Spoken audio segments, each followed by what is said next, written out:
Hola, che, brother, chamopana, vale, amigo cuate. Soy Azabache desde Buenos Aires, Argentina. Imagina ser adolescente en Cuba y sentir atracción por la falsa promesa de la revolución castrista, cuyo único objetivo es hacer colapsar las instituciones en todo el continente.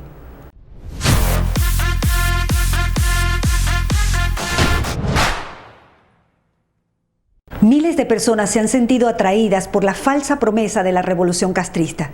Una de ellas nos da testimonio de la pasión inicial hacia la revolución castrista y la enorme decepción al conocer los verdaderos planes de Fidel Castro. Pasó años junto a Fidel documentando horas y horas el psicoanálisis de su pensamiento. Se hizo tan indispensable para Castro que incluso recibió una propuesta de matrimonio, la cual hábilmente rechazó, respondiendo que ella no se podría casar con alguien que se consideraba a sí mismo Dios. Su valioso testimonio nos cuenta los verdaderos planes del castrocomunismo y el modelo bolivariano del socialismo del siglo XXI para todo el continente.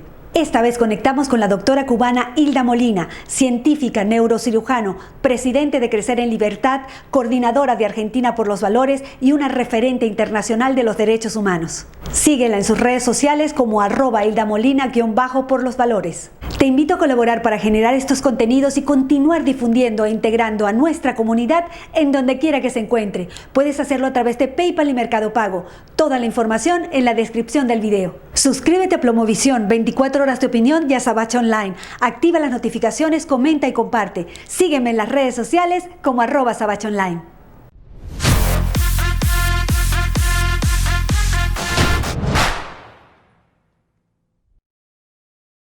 Bueno, y le damos la bienvenida a una guerrera de luz, y de verdad una guerrera de luz, una persona que admiro, respeto muchísimo.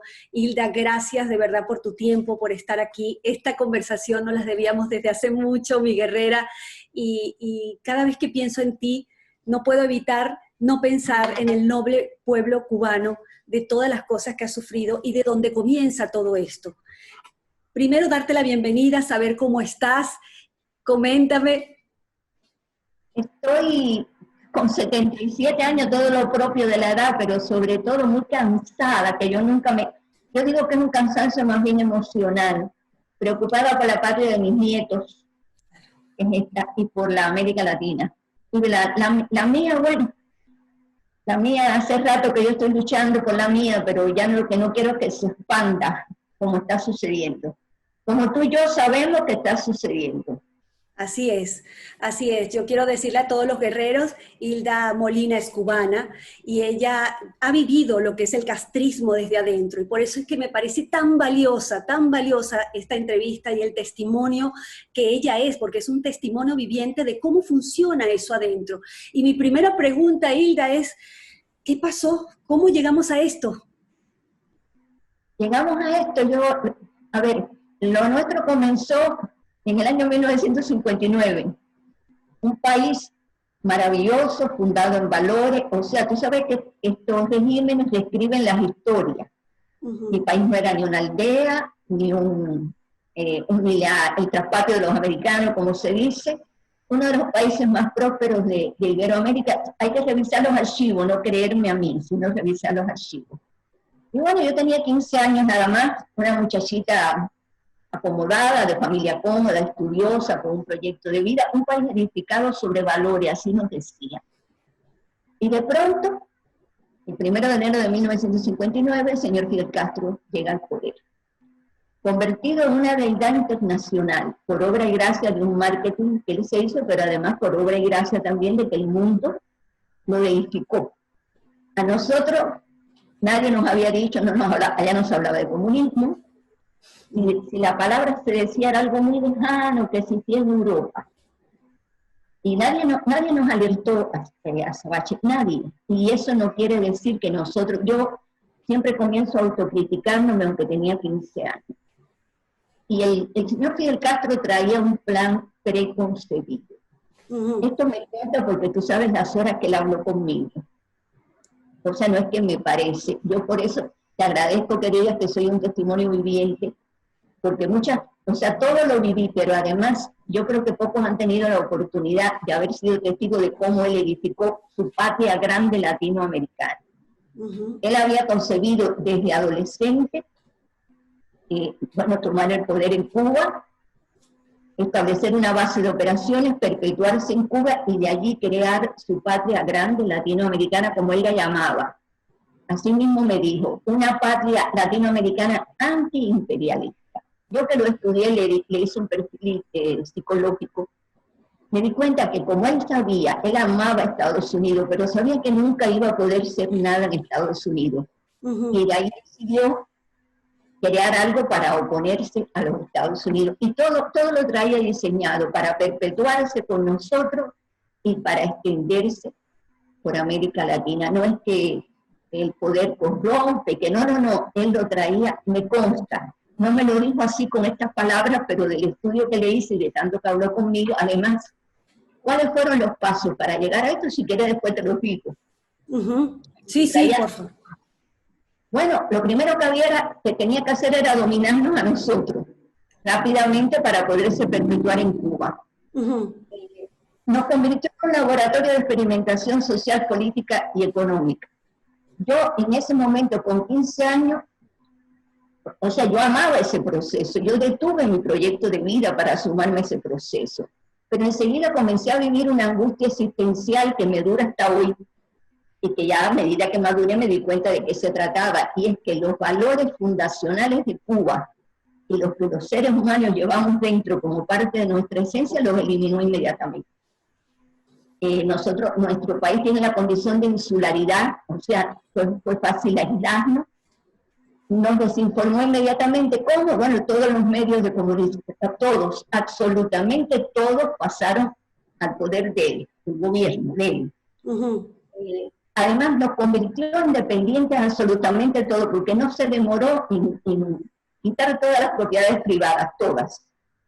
O sea, que eso hizo que dependiéramos económicamente de él, y al unísono comenzó a actuar sobre las instituciones, o sea, sobre los valores. Destrozó a la familia, la destrozó.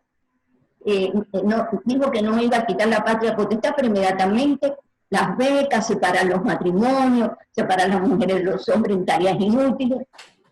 Y allí inmediatamente quitó la religión, le partió para arriba la fe, todas las religiones. La educación, inmediatamente toda la educación pasó a ser educación pública, o sea, dirigida por el adoctrinamiento.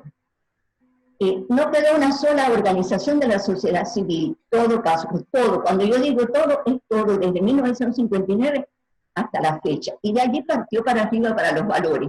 El amor lo sustituyó por odio y resentimiento.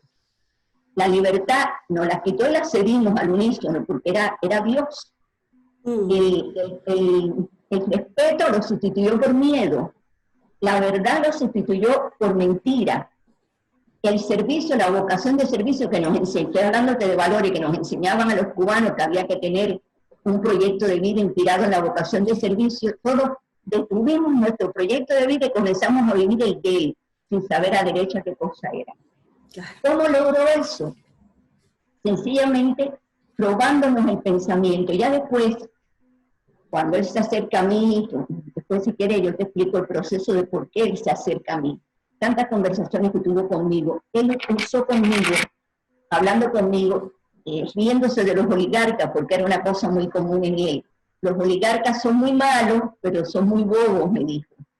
Hace muchos años que estamos haciendo la revolución silente en América Latina por nuestros guerrilleros ideológicos, y no se han dado cuenta los oligarcas. Y ahí yo le pregunto, yo sabía ya en ese momento lo que tenía adelante, después te digo por qué me mantenía allí. Me dice, ¿tú quieres saber lo que es la revolución silente? Mira, él me llevaba libros de política para que yo leyera y sabía que yo no los leía. Yo no podía dedicarme a leer libros de política porque yo estaba dirigiendo un centro científico. Y agarré uno de los libros que yo los ponía en una mesita y me dijo, léete esto. Y acá vas a saber un poco lo que es la revolución silente. Aunque esa es la teoría, nosotros los revolucionarios siempre modificamos la teoría, me dijo. ¿Sabe de qué cosa es el libro? Un libro de Antonio Gramsci. Y dos marxistas italianos, que en definitiva yo esa noche no dormí, porque dice que está haciendo esto en América Latina desde el principio, pero también lo ha hecho con nosotros. Yo lloré y además lo traduje al lenguaje neurocientífico. Antonio Gramsci decía, no hay que pelear, no hace falta la lucha armada, entran las neuronas entra el alma de la gente, te las robas. Se hablaba de erosión cultural, todo eso. O sea, es sencillamente ideas.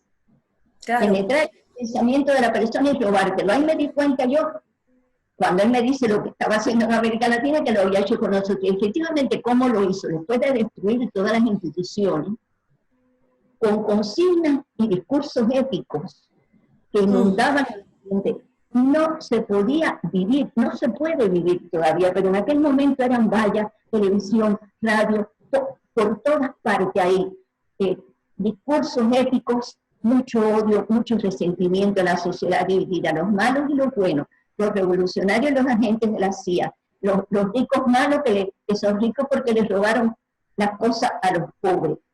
Divide y triunfarás. Esa es ellos acostumbran, y eso lo digo, yo converso mucho eso, Hilda, de la división.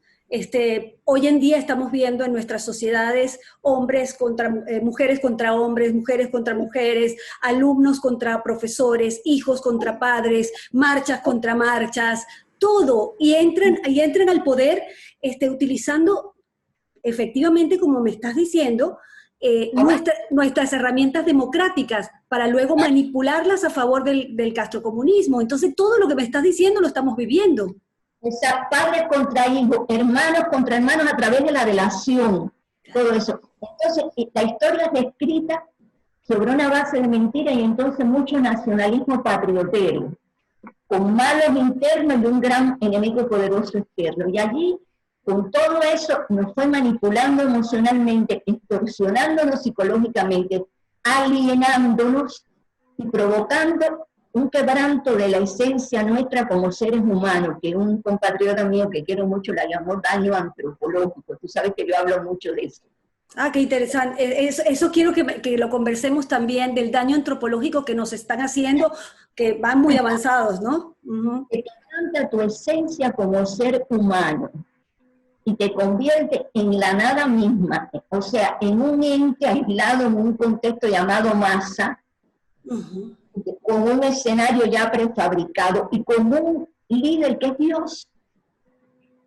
O sea, nos convierten en sectas y te cuesta trabajo salirte de esa secta. O sea, yo soy un ejemplo vivo, yo quería salirme de eso, ya cuando supe, yo te cuento que el día antes de renunciar, fue en el año 1994, entregar todas las medallas que me habían dado y enfrentarme a ellos, esa noche yo lloré. Porque ellos te inoculan, sobre todo cuando se entra tan jovencita como yo en eso, que ellos son la patria, la bandera, el himno. Y llega un momento que tú sientes que te estás traicionando a ti misma, te despersonalizan, ese es el daño antropológico. Entras en contradicción contigo mismo, con tu propio yo, con tu propio pensamiento. Y después, si quieres, te digo las características. Ya de allí, él hizo con nosotros lo que quiso. ¿Y qué pasó? Había gente que lo conocía, que sabían quiénes eran. Se fueron de Cuba inmediatamente, porque sabían su historia en la universidad. Nosotros, la mayoría del pueblo no la sabía. Y no estoy justificando con eso al pueblo de Cuba. Hubo una parte, porque he oído mucho que el pueblo de Cuba es manso. No, revisen la historia. Hubo movimientos contra él, es más, hubo guerrillas contra él. Usaron la misma táctica que había usado él contra Batista, la usaron contra él. Lo que pasa es que fue todo un plan de exterminio, o sea, sin juicio sumarísimo, porque ¿qué decía de la guerrilla? Que eran agentes mercenarios pagados por la CIA, y era gente buena, que estaba luchando contra él usando la táctica de la guerrilla. Pero desde el principio, eso sí me lo dijo, desde el principio comenzó en América Latina. Y yo pude ir hilvanando los pasos que él dio. O sea, fue muy coherente y muy exitoso. Siempre digo, yo repito, que el error grande de la política mundial fue subvalorar a este hombre. Su capacidad, su cerebro sobrenatural, su estrategia prodigiosa para el mal, pero o sea, lo estudié, no me lo puede negar nadie. Además, soy testigo de cuando armó todo. Y de eso quiero hablar, pero hay un punto importante, que ese perfil psicológico de este señor, de la desgracia de Latinoamérica, personajes nefastos si los hay, ese perfil psicológico, ¿en qué contraste, Hilda, qué encontraste en ese ser? Mira, yo hasta el momento que él se acerca a mí, ¿por qué?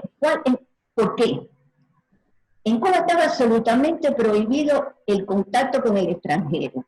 Estaba en el Código Penal cubano. Y yo, desde estudiante de medicina, me doy cuenta, aún queriendo esa revolución ya llena de dudas y todo, pero que no éramos una potencia médica. Yo veía que se desahuciaba a los enfermos y yo dije, acá nos están mintiendo, y lo peor de todo es que estamos mintiéndole a los enfermos cubanos. Y allí yo empecé a buscar caminos para enterarme de qué pasaba en el mundo. Esto puede parecer simple, pero en Cuba era un delito. Poco a poco, con la ayuda de una bibliotecaria, ella me va prestando unas revistas científicas que entraban del extranjero, pero que por orden de los comisarios políticos solamente la podía leer los directores. No es que los directores fueran egoístas, es que era una orden de los comisarios políticos. Ya cuando comienzo la residencia de neurocirugía, yo fui la primera mujer neurocirujana que hubo en Cuba, ya me doy cuenta más de que no podía ser. Y con la ayuda de esa bibliotecaria empiezo a escribir. En esa revista busqué direcciones y ahí se inicia un intercambio epistolar que duraría muchos años, con la ayuda siempre de algún cómplice. Y yo fui recibiendo información, me fui haciendo de una biblioteca privada, pero sobre todo me fui haciendo de relaciones que las pude cultivar definitivamente. Cuando siendo especialista me mandan a Argelia como neurocirujana. Ahí yo le aviso a los científicos eso, que no sabía que eran tan importantes. Estoy acá en Argelia, escríbanme acá, síganme informando. Algunos me llamaban, algunos fueron a Argelia a verme porque decían, ¿quién es esta mujer que no la conocemos y que nos escribe tanto? Bueno, en pocas palabras te digo que se comprometieron conmigo a hacer en Cuba un centro de neurociencia, un hospital, pero además era un centro de investigación, regalo de ellos para los enfermos cubanos. Solo me quedaba, cuando yo regresara a Argelia, blanquear, se dice aquí el tema, porque eso nadie lo sabía. Presento mi proyecto en el Ministerio de Salud, los burócratas no se dan cuenta de que había yo cometido un delito, lo meten lo encajonan, lo engavetan, como se dice en Cuba, y no le hacen caso. Pero 1 o 2 meses después, me vienen a buscar unos señores y me llevan delante de él. Me dicen que me van a presentar ante el comandante. Es la foto que está en internet donde él me tiene el brazo por arriba. No estaba contento conmigo, ni yo era la niña linda. Me estaban llevando delante de aquel hombre. Porque a él, a partir de aquel informe, el tumor era... Y además porque siguieron... Ya después yo seguí escribiendo con más libertad, ya no tenía tanto miedo, y los señores de inteligencia pensaron que se trataba de un problema de espionaje. ¿Por qué me llevaban delante de él? Porque le dijeron que había una joven científica, posiblemente en temas de espionaje. Ahí es la primera vez que yo estoy delante de él. Wow. O sea, y allí, nada más que cuando él comienza a interrogarme, yo me doy cuenta que si yo hubiera visto aquellos ojos en el año 1959, yo no me hubiera sumado a esa revolución. Un golpe subjetivo, eran unos ojos absolutamente vacíos, en medio de una inteligencia que yo percibí inmediatamente que era superior. Y ahí dije, inteligencia sin alma. El resultado es un monstruo. Ya al final, 14 horas después de un largo interrogatorio, él se da cuenta que aquella pobre mujer que tenía delante, muerta de miedo, no era espía, sino que había conseguido un hospital que lo iban a hacer en Cuba. Ella estaba contenta. Esto ocurre en los inicios de la década del 80. Y ya aprueba que se haga el hospital, obviamente, habiéndole yo aclarado que era internacional, muy contento ya porque se iba a hacer eso. ¿Cómo era posible que yo hubiera logrado eso? Pasándole por arriba sus leyes. Y ahí, a partir de ese momento, nunca más se separó. Estuvo en la construcción del centro, lo visitaba constantemente y ahí yo lo estudié. Fidel Castro tenía te estoy explicando el proceso para... Él, Sí. él hablaba conmigo, en aquella visita hablaba, y él no sabía que yo lo estaba estudiando. Entonces, tiene los 3 trastornos antisociales de la personalidad. Era un psicópata clásico, un sociópata y un narcisista. Pero un psicópata de libro, pero con estas otras manifestaciones, y esto no, yo no lo estoy, no lo estoy insultando, esto es un término absolutamente científico. El psicópata suele tener inteligencia, pero la de él era una superinteligencia, son gente agradable, fascinante para muchos, yo no, porque yo siempre le miraba a los ojos y le escuchaba lo que decía.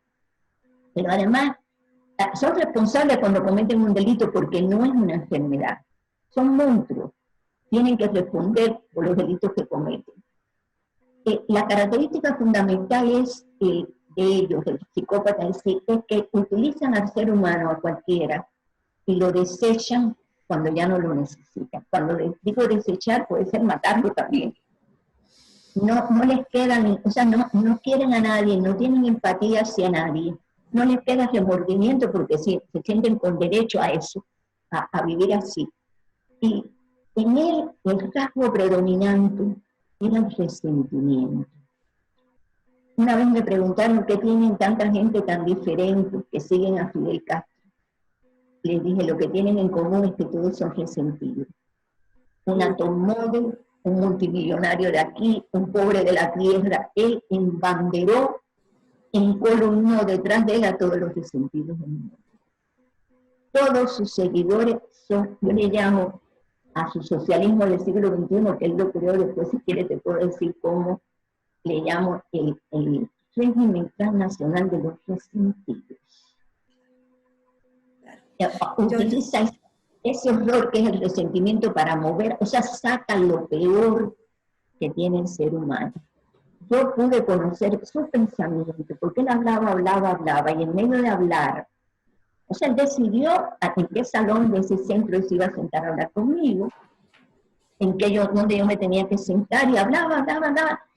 Yo creo que yo siempre fui para él un misterio, que alguien, o un reto, que alguien se hubiera atrevido a violar sus leyes, a comunicarse con el extranjero, y el resultado final hubiera sido que ese centro grandioso, internacional, se hiciera en Cuba, y que además no era de él, que después decidió robárselo para hacer un negocio, que fue lo que hizo que yo renunciara, pero no era de él, era un centro de las neurociencias mundiales regalado para los enfermos cubanos.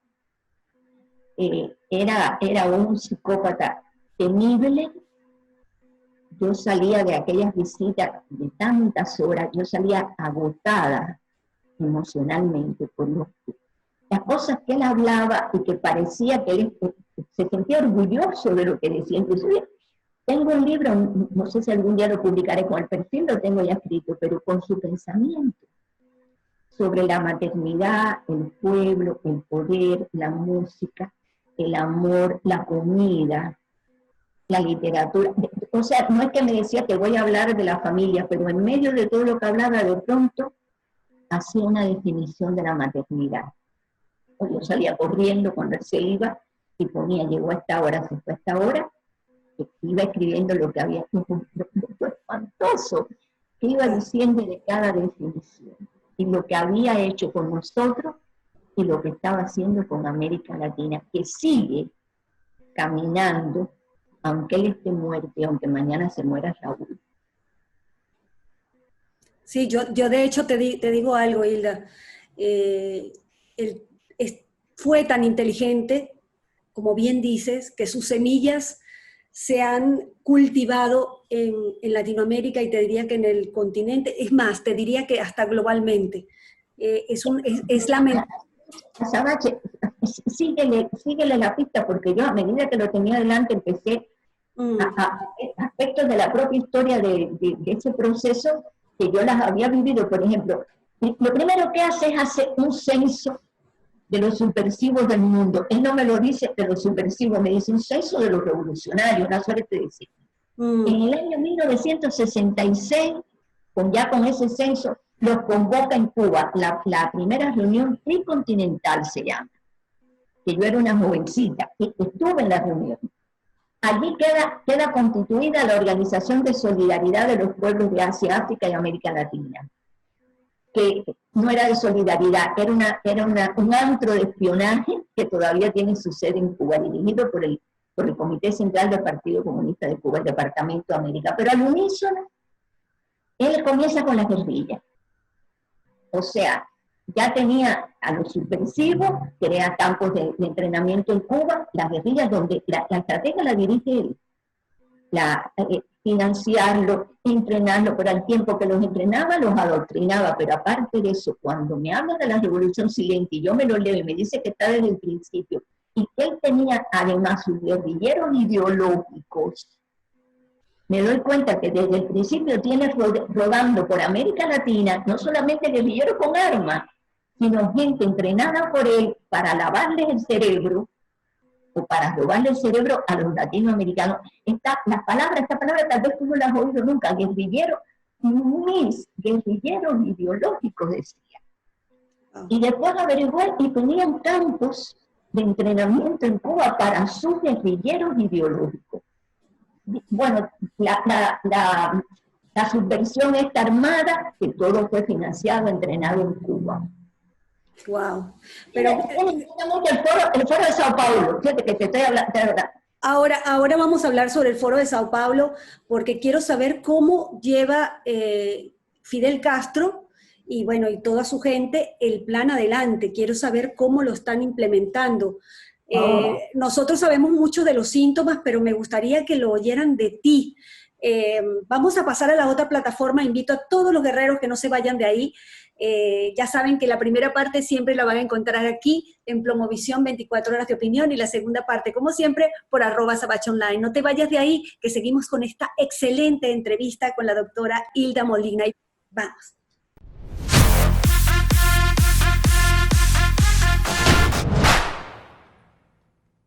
Gracias por estar ahí. Te invito a ver la segunda parte de la entrevista con la doctora Hilda Molina por @SabachoOnline.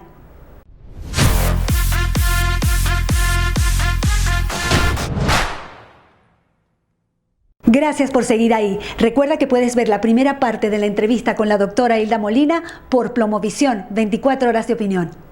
Si estás en Santiago de Chile y te gusta la comida árabe como a mí, te recomiendo Sahara Gourmet, San José 338 San Bernardo, Santiago de Chile. Síguelos en sus redes sociales como @saharagourmet.cl. Te invito a colaborar para generar estos contenidos y continuar difundiendo e integrando a nuestra comunidad en donde quiera que se encuentre. Puedes hacerlo a través de PayPal y Mercado Pago.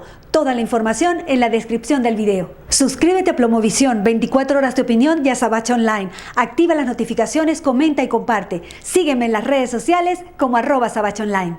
Seguimos conversando con la científica, neurocirujano y doctora cubana Hilda Molina.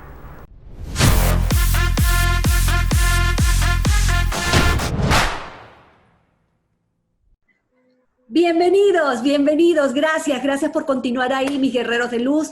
Vamos a seguir con esta excelente entrevista llena de conocimiento, de verdad, de historia, de todas las cosas que nos interesan a todos, porque lamentablemente el socialismo del siglo XXI, mal llamado el socialismo del siglo XXI, está penetrando en toda Latinoamérica, en todo el continente, y yo diría que hasta en el mundo entero, porque España también está así. Así que vamos a seguir hablando con una excelente referente de lo que es la lucha por la libertad, como es nuestra Hilda Molina. Y permíteme, Hilda, que te diga nuestra, porque yo te siento nuestra.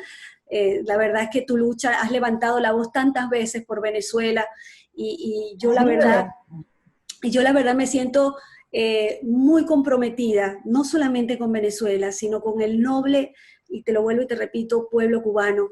Ojalá nosotros hubiésemos hecho caso cuando nos advertían tantas veces que iban por nuestro país y nosotros no lo creíamos.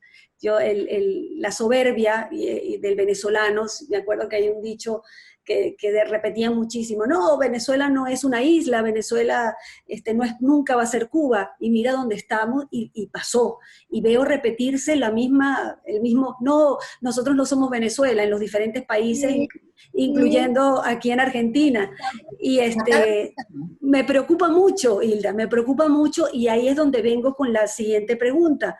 ¿Cómo están implementando ellos este socialismo del siglo XXI que está caminando desde Canadá hasta la Patagonia? Mira, que estaba hablando del Foro de Sao Paulo, lo crea él, no Lula. Lo crea él, no, o sea, me consta, porque entre los años 88 y 91 era el momento que más visitaba ese centro. Y allí él me dice, la lucha armada no resuelve este problema.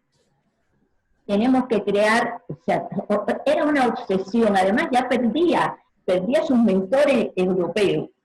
Ya la patria grande latinoamericana, me decía, la patria grande latinoamericana. Y ahí inmediatamente, funcionando el Foro de Sao Paulo, porque él nunca ha parado el Foro de Sao Paulo, pero él lo consideraba como algo asambleario, pero no una cosa concreta, ejecutiva. Él quería la patria grande latinoamericana ya.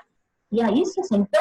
O sea, tengo toda la estructura, ideología, instrumentos de gobierno, política interna, política externa, todo. Y necesitaba un delfín que fuera por el mundo con una nueva cara, con una cara joven, con un nuevo nombre. Esa fue su estrategia. Y ahí apareció Chávez, la historia de cómo capta Chávez, cómo prepara Chávez, todo eso es largo, por eso no te lo voy a contar, pero Chávez, piensen si creen que Chávez, de la nada, de ser un golpista a un gobierno democráticamente elegido, puede convertirse de pronto en un candidato presidencial y salir presidente. No, le diseñaron la campaña en Cuba y se la pagaron, me consta, porque sabían que después tendrían el dinero de Venezuela. Chávez adoró a Fidel, Fidel nunca estuvo de acuerdo con Chávez, porque los psicópatas nunca quieren a nadie y además la persona perfecta era él y nadie más. Entonces, la orden que él le da a Chávez que vaya por América Latina y el nombre lo escoge él. El nombre socialismo del siglo XXI no lo escoge Chávez. Ese nombre son teorías de un pensador de origen alemán llamado Heinz Dieterich, que en aquel momento vivía en México, y Fidel le aconseja o le ordena a Chávez que lo contrate de asesor, pero para quedarse con el nombre de su teoría textual.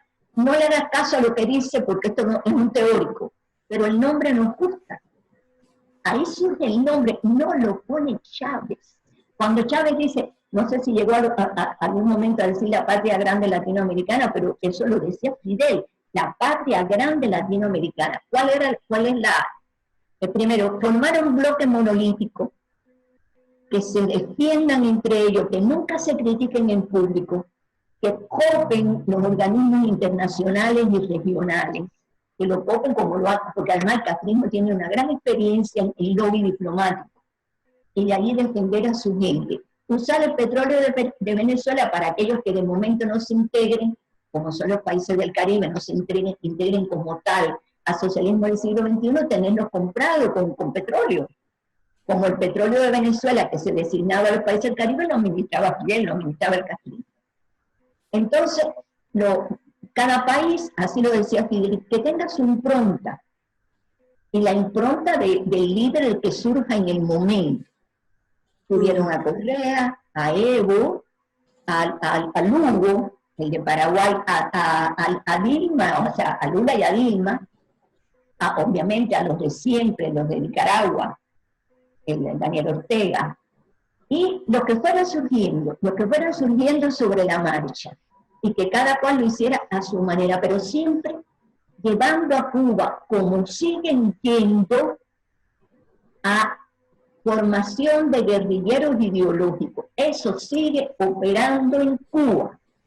Entonces, se reúnen en Cuba, esto me consta, o sea, no es un análisis mío. Hay un Estado Mayor para esto de pensadores multinacionales. No importa que muera Raúl, va a seguir caminando.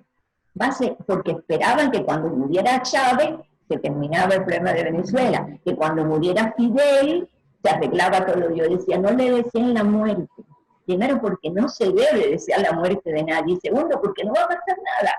Porque ya esto camina solo, porque se han organizado muy bien. Allí se reúnen, preparan. A ver, por favor, analicen quiénes van a Cuba. Analicen quiénes van a Cuba. A ver, hace falta, es tan difícil. No, no es ¿Entendés? difícil, no es difícil porque es público, Hilda, es público. De hecho, todos los líderes socios de la nefasta tiranía venezolana viajan a Cuba constantemente y está ahí. Nada más tienen que unir los cabos, está ahí. Pero es que lo que pasa es que hay mucho dinero Mm. del narcotráfico, porque he oído a venezolanos destacados decir que el narcotráfico está en Venezuela, pero que en Cuba no, están equivocados. Yo me pregunto a veces, ¿por qué establecen esa diferencia? Y que los cubanos no teníamos tradición democrática. No es verdad, no es bueno que un venezolano diga esto, ni que un cubano diga esto de los venezolanos. Sí tenemos tradición democrática, y sí, o sea, Cuba es un narcoestado desde hace rato, se lava, o sea, allí se maneja el dinero del crimen organizado. Para todo esto hace falta dinero, mucho dinero, y se maneja ¿para qué? Para que tu voz, la mía, y otras voces que decimos esto no se escuchen. Yo llegué hace 11 años aquí y empecé a tocar puerta como si fuera una pregonera. Yo decía, ¿por qué yo tengo que tocar puerta para que me escuchen? ¿Por qué yo lo hacía? Porque no quería que nadie viviera lo que hemos vivido nosotros. ¿Sabe lo que me decían los demócratas aquí? Los demócratas, estamos hablando de los demócratas, del gobierno democrático anterior, como decía, no, usted está equivocada. Digo, no, yo no estoy equivocada. Yo no estoy equivocada porque yo no estoy opinando. Yo estoy dando información. No, la respetamos, la queremos, pero no diga esas cosas. Son teorías conspirativas. Digo, no, un momento, yo no soy una delirante. Ni gano nada con esto. Atención, que vienen para acá. Atención, que no ha renunciado a Argentina. No, por favor. Y entonces, el bozal, la cadenita, yo seguí aquí con un bozal. ¿Tú sabes por qué yo seguí hablando? No te digo que perdí mi dignidad, pero a veces me sentía que ese respeto de decirme usted está equivocado, y algunos periodistas me decían, pero es tan así. Digo, no es tan así, es más que así. Sabes que Porque me recuerda mucho, mucho, mucho un momento que fui a un programa de televisión local y yo les decía que Venezuela estaba invadida por China, Rusia, Irán, ya te digo, Turquía, y la carcajada, o sea, la carcajada fue tal, después de que se fueron a comerciales, que yo no podía creer la desinformación. O sea, aquí, en este país que nos ha cobijado y que le agradezco el mundo a este país, hay mucha manipulación de información. Fíjate que en el tema Venezuela se tocó muy por encima, los migrantes son la causa de una desgracia mayor, pero nunca ningún programa profundizó en el tema de Venezuela, que si profundizan directamente lo llevan a Cuba. Maduro es un idiota que habla con los pajaritos. No, cuidado, Maduro está formado en Cuba. Y cuando Maduro habla con los pajaritos y baila y canta, está distrayendo para que no se den cuenta de los horror, porque además está orientado, está formado así, distraen. Entonces, te puedo decir, porque tengo los documentos, ¿qué incluye la política, o sea, el gobierno interior que hay que hacer, que tienen que hacer, y la política exterior? Si quieres te lo digo ahora. Sí, Todo por eso, favor. todo eso se orienta, se reúnen allá. Además, miren a ver cómo se reúnen, porque es clarito quiénes van. No, inclusive oigo la señora que presidió Bolivia ahora, que por cierto, la están diciendo golpista, pero abrió elecciones.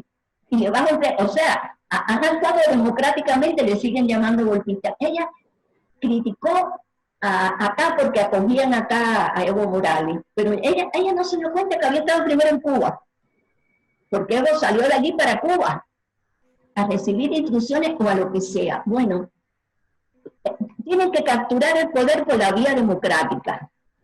Palabras textuales de Fidel, me decía, Hilda, los oligarcas son malos, pero son bobos. Me lo repitió 2 veces cuando me dijo que estaban haciendo la revolución silente hacía rato con sus guerrilleros ideológicos. Me dice, porque además crearon esa tontería de la democracia para que ahora nosotros la usemos para que nuestros compatriotas, nuestros compañeros lleguen al poder por esa vía, para que después no nos puedan decir que somos dictadores. Así, con aquella sonrisa, con aquellos ojos vacíos. ¿Y sabes qué? a Savalle, yo pienso a veces que lo que él llamaba oligarca, que era lo que no pensaban como él, casi que son bobos. O son bobos, o son frívolos, o están comprados, porque para darse cuenta de esto no hace falta demasiada inteligencia. Llegar al poder, así por esa vía, hablando de los pobres, etcétera, como peldaños para ellos escalar sus posiciones, y con un discurso populista, pero pretensiones de revolución. Inmediatamente tienen que llegar a arrasar con los valores, de la manera que te dije que había pasado en Cuba. Por eso yo hablo tanto de los valores, y los demócratas aquí me decían que los valores eran tema de místico. Digo, no es de místico, son la esencia del ser humano. Y el inteligente de Fidel se dio cuenta que cuando te los quitan, te despersonalizan. Entonces, lo primero que tienen que hacer, además de quitar los valores, es hacer un cambio en la Constitución para convertir la institucionalidad republicana en institucionalidad dictatorial, en la cual lo que valga es el designio del líder de turno. Manipular o cambiar también los procesos electorales y manipularlos para perpetuarse en el poder. O sea, cuando tú revisas el socialismo del siglo XXI es un sistema en el cual los poderes están creados, solamente los legislativos y el judicial, están creados, existen teóricamente, para mantener en el poder al ejecutivo, al líder de turno, que casi siempre se presenta con una imagen de deidad, o sea, el salvador de los pobres, etcétera, etcétera. Bueno, de allí parten para arriba de la clase media. Fidel odiaba a la clase media. Me dijo un día, esa clase media, ¿qué tú piensas de la clase media? Y yo me quedo mirándola así. No le contesté porque tenía que haberle dicho, no sé, cuando yo tenía 15 años usted terminó con la clase media y no pude darme cuenta exactamente de qué cosa era la clase media. Porque dijo, hay ricos, qué bueno, por herencia, por lo que sea, pero podemos acordar con ellos. Y los pobres saben que nosotros los protegemos por esa clase media. Así es, esa clase media, por eso va a destruir la clase media. Claro. Hay que terminar con el opositor, convirtiéndolo o penetrándolo, comprándolo, o matándolo, o haciendo que vaya al exilio, o ejecutándolo moralmente, o sea, degradando al individuo para que pierda credibilidad. Y de allí, bueno, llega un momento que se van apoderando de los medios de comunicación, que van eliminando la propiedad privada, esgrimen banderas que convierten en consignas éticas, porque usan mucho la ética sin ética, como son la salud y la educación. Mucha bandera. Y obviamente el enemigo poderoso, que son los llanos, el imperialismo llano. Y la justicia también. Fíjate que en Venezuela cambiaron la justicia de tal forma que nosotros los venezolanos no encontramos ni justicia adentro y parecería ser que afuera tampoco. A mí hoy mismo estaba viendo la televisión y veía a periodistas diciendo, bueno, esto lo está señalando la justicia, por aquí quieren hacer cambios en la justicia, destituir jueces, nombrar jueces a dedo. Todo eso lo vivimos en Venezuela, todo eso lo vivimos en Venezuela, porque una cosa también comparan a Venezuela en el momento de hoy con Argentina, por ejemplo. No se dan cuenta que fue un proceso. Nosotros también teníamos instituciones sólidas, o por lo menos creíamos que las teníamos, y todo eso se destruyó, y la justicia es importantísima para ellos tomarla, porque de esa forma el ciudadano queda desprotegido. Pero no te estoy diciendo que el socialismo del siglo XXI, el poder judicial y el poder legislativo, su única función es garantizar la perpetuidad del líder, más nada. Esa es su carácter, o sea, no existen poderes. No hay institucionalidad, así lo concibe Fidel, porque me decía que eso era tontería de los oligarcas, y que esto era lo que a ver si me puedo acordar de las palabras textuales, porque solamente nosotros podemos hacer felices a los pueblos, me dijo. Muy importante crear grupos paramilitares, que hagan lo que allá en Cuba se llama mítines de repudio. Mira, Savalle, yo nunca lo he dicho, yo no sé si tú me has visto esta muñeca mía. Si tú has visto la muñeca mía derecha. Ajá, la estoy viendo. Yo iba saliendo ya en los 16 años, que cuando yo renuncio en 1994, que es cuando quieren convertir ese centro en un negocio privado, era lo último que me ataba. Estaba ahí para defenderle ese centro a los enfermos cubanos, yo era la creadora, la directora. Renuncio cuando lo quieren convertir en un negocio. Y bueno, iba saliendo una mañana porque no me dejaban salir, estaba con una prisión domiciliaria. Y me estaban esperando y me golpearon. Un grupo paramilitar, me fracturaron el arco superciliar y me fracturaron esta muñeca de manera que nunca se podrá, o sea, llegó una operación. Y se me está atrofiando la mano. Nunca le he mostrado, pero a ti, que te quiero muchísimo, a ti que eres venezolana, y que sé que tú sientes el mismo dolor que siento yo, acá está. No se lo podía mostrar a periodistas que me dijeran, pero están así, pero están así. Y ahora voy para la política exterior a la cual te referiste, que hizo que se rieran mucho algunos periodistas de aquí. Me dice, no estamos solos en el mundo, y después tú me vas a preguntar por qué hablaba tanto conmigo, aparte de porque yo era un misterio para él, ya casi se sabe, no, ya muchos saben que quería casarse conmigo. Seguramente que lo has escuchado porque, y después voy a explicar brevemente por qué yo lo reconozco, por qué lo digo y nunca lo digo. Me dice, no estamos solos en el mundo, me dice. Y yo sabía que no estaban solos en el mundo porque él siempre era amigo de Mao Zedong, después de Deng Xiaoping, obviamente de la Unión Soviética, de todo. Pero yo me quedo así, mirando y le digo, ¿pero cómo es? Porque yo preguntaba para saber, me dice, mira, ya formamos parte, nosotros como socialismo del siglo XXI, de una alianza fue la palabra, con nuestros amigos del mundo, que necesita Rusia, China, Irán, Siria y Corea del Norte. Y me dice, ¿sabe para qué es esa alianza, Hilda? Para terminar con la hegemonía occidental. Y le digo, ¿cómo? Dice, ¿tú crees que el mundo puede seguir regido por los yanquis, por la Europa vetusta? Digo, ¿y ahora cómo va a ser? Dice, nosotros, esta alianza, una alianza, quien le presenta a los iraníes a Chávez es Fidel. Fidel era amigo del ayatollah Khomeini, el que derrota al Shah de Irán en la nueva época de Irán, amigo, hermano, y sencillamente es en Cuba donde se produce el encuentro de Chávez, que obviamente se iba a encontrar con ellos por el tema del petróleo, pero este hermanamiento lo hace Fidel. Con los chinos era histórico, con los rusos era histórico también. En Cuba todavía hay bases chinas y rusas, como la hubo antes también. Con la dinastía Al-Assad de Siria, es Fidel, era amigo del padre del actual dictador de Siria y también del presente. Es Fidel quien establece los nexos. Fidel le da entrada a través de Venezuela, no, porque Cuba ya hacía rato que estaba la entrada, pero hacía falta un país con el petróleo de Venezuela, con la posición de Venezuela, con los recursos económicos de Venezuela, para dar la entrada a todo este eje del mal.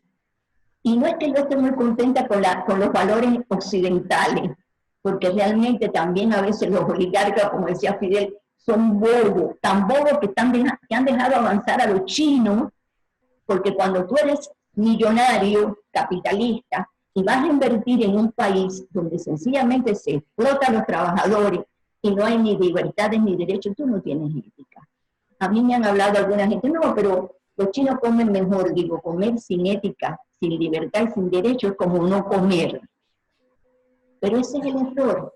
Así han inflado a China, así ha avanzado China, que ya se perpetuó y que ahora está mostrando las garras ya porque ya son indetenibles.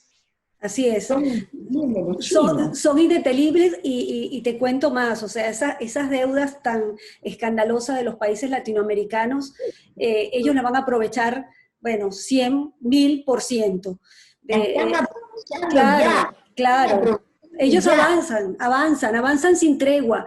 Y hay un punto, Hilda, que quiero subrayar, que es el asunto de que las fichas de ellos no solamente están en los países, sino también en las organizaciones internacionales, y así redondeo lo que te estaba diciendo, que aquí un periodista habla de, vamos a apelar a la Corte Penal Internacional, resulta que ellos tienen gente en la Corte Penal Internacional. De hecho, en la ONU hoy, señores, está Cuba, está China, está Rusia, está Venezuela sentada en el Consejo de Derechos Humanos de la ONU. Eso... Azabache, la canciller, la que fue canciller del gobierno anterior, no quiero hablar mal de ningún político porque no creo en ninguno.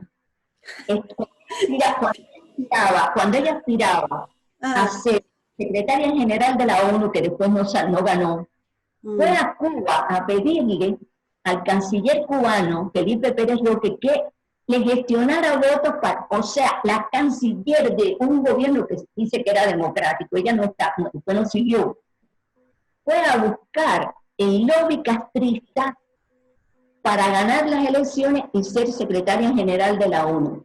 O sea, la ONU es un antro de corrupción, un antro de dictadores, porque lo han copado todo.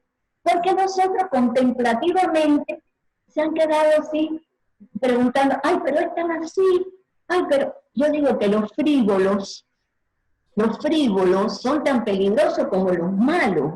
Y si tú eres frívolo, no te metas en la política. A mí me da, por ejemplo, este pueblo tiene gente tan buena y gente libertaria que lleva en su alma el deseo de ser libre, gente buena, pero digo, no se callen. No puede ser que esta masa sea una masa callada, o sea, no silenciada. Hablen. Y es que van despersonalizando a la gente, es el daño antropológico, para que la gente se muestre indiferente, no quiera hablar, tenga miedo a hablar o no se comprometa. No, hay que primero pensar con cerebro propio.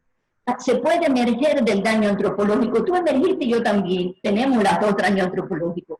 Pero logramos sacar nuestro cerebro y un poquito sacarlo de ese daño. Pero entonces, esa masa silente que hay en Venezuela, que hay en Cuba ya tiene muchas generaciones enfermas. Demasiadas generaciones, pero bueno. Y acá que todavía tienen oportunidad. Lo que no hay es líderes. A mí me daba vergüenza ajena hace unos años atrás cuando veía a los supuestos líderes lanzando a los venezolanos que estaban aquí en Argentina para la calle diciendo que ya iban a ser libres. ¿Te acuerdas? Que tiene que haber salido a la calle también. Sí. ¿Tú sabes que yo lloré? Sí, de hecho, Hilda, hoy estamos en una situación muy compleja los venezolanos porque está la tiranía y también hay una gran parte de la oposición funcional a ese régimen. El ciudadano apartidista, de a pie, el ciudadano común como tú, como yo, nosotros estamos en el limbo. Lo mismo pasará en Cuba. Entonces... No, porque tú sabes lo que pasa, que penetran a la oposición. La compran, la reclutan, crean la desconfianza, como la delación es un instrumento de gobierno, destruyen la oposición con todas las formas posibles. O sea, yo decía, pero no hagan que los venezolanos celebren en la calle acá, porque Maduro no se va, porque no es... No, es que así se fuera, Hilda, así se fuera mañana y pasara a Guaidó. El sistema está implantado porque cambiaron la Constitución, la estructura está, y el sistema de narcotráfico, terrorismo y toda esa organización criminal está. Entonces, es irrisorio pensar en que si se va uno ya se acabó. No, señores, el mal es tremendo y el mal está en toda Latinoamérica. Y eso, quiero quedarme con eso que dijiste, Hilda. El silencio no es una opción para nosotros, mi gente. Y cuando digo mi gente, es toda Latinoamérica y más allá.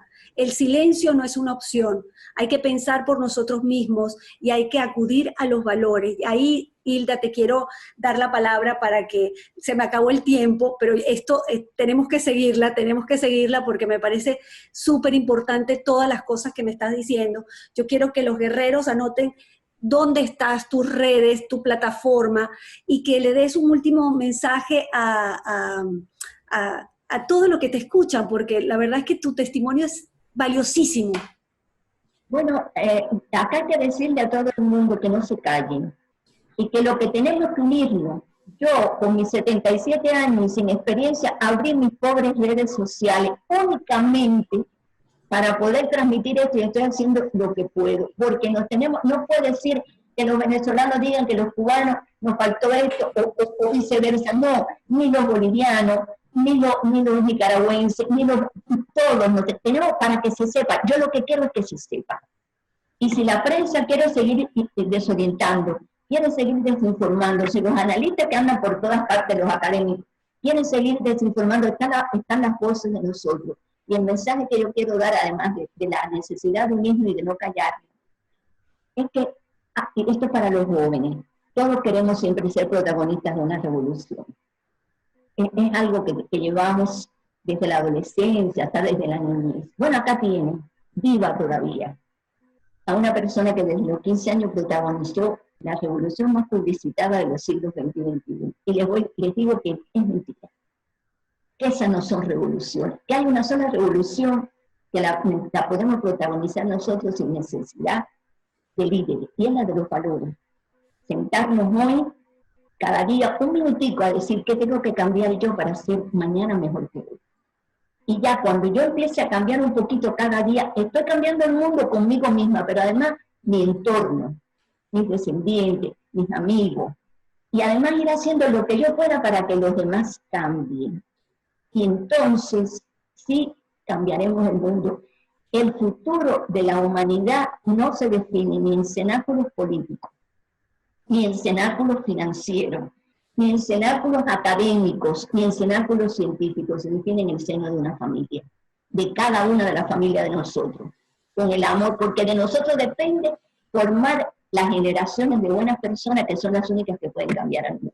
Así es, evolucionemos, en vez de revolución, evolucionemos, evolución. Mira, Hilda, por favor, tus redes, tu página, ¿dónde te conseguimos para que todos los guerreros te sigan? A ver, en Instagram es, @ Hilda Molina con minúscula, todo junto, _ por los valores. No me sé de memoria las letras que lleva el canal de YouTube, que es muy incipiente. Ahí estoy concentrando todo lo mío que anda por ahí, que es mucho, lo estoy buscando con la ayuda de una persona y poniéndolo allí. Y todo lo reciente lo estoy poniendo. Pero bueno, no te preocupes porque me lo dices y lo ponemos en el descrito del video, de la entrevista, y lo ponemos, así que tranquila. Un Twitter que, como vas a ver, tiene poquito, pero lo que estoy poniendo es link con noticias sobre Venezuela, diciendo dónde está el problema, y también en el Instagram. Y bueno, el Facebook, que está conectado con el Instagram y se publica cosas. Es nada más para que la gente entienda que no se puede callar. Azabache, no nos vamos a callar. No le hacemos caso a los periodistas ni a los analistas. No. Vamos a seguir uniendo voces. Guerrera, te quiero con todo mi corazón, esta ventana es tuya y vamos a seguir porque tu testimonio es muy valioso. Gracias por estos momentos, mi guerrera, te adoro. Linda desde adentro, bella desde el alma, te puedo catalogar así. Gracias por ser así. Bella, mi amor.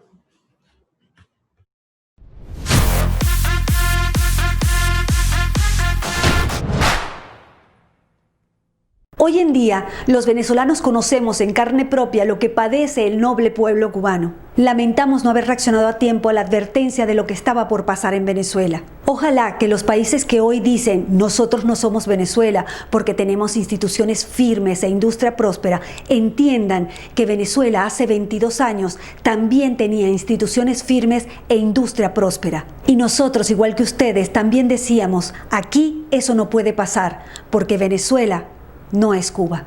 Recuerda que puedes ver la primera parte de esta entrevista con la doctora Hilda Molina por Plomovisión, 24 horas de opinión, y la segunda, como siempre, por @SabacheOnline. Suscríbete a Plomovisión y a Sabache Online, activa las notificaciones, comenta y comparte. Sígueme en las redes sociales como @SabacheOnline. Difunde, tú eres el medio.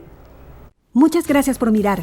Te invito a colaborar para seguir generando mis contenidos, difundir e integrar a nuestra comunidad en donde quiera que se encuentren. Tu aporte me permite continuar con mi trabajo. Para colaborar utiliza Mercado Pago en Argentina y PayPal desde el exterior.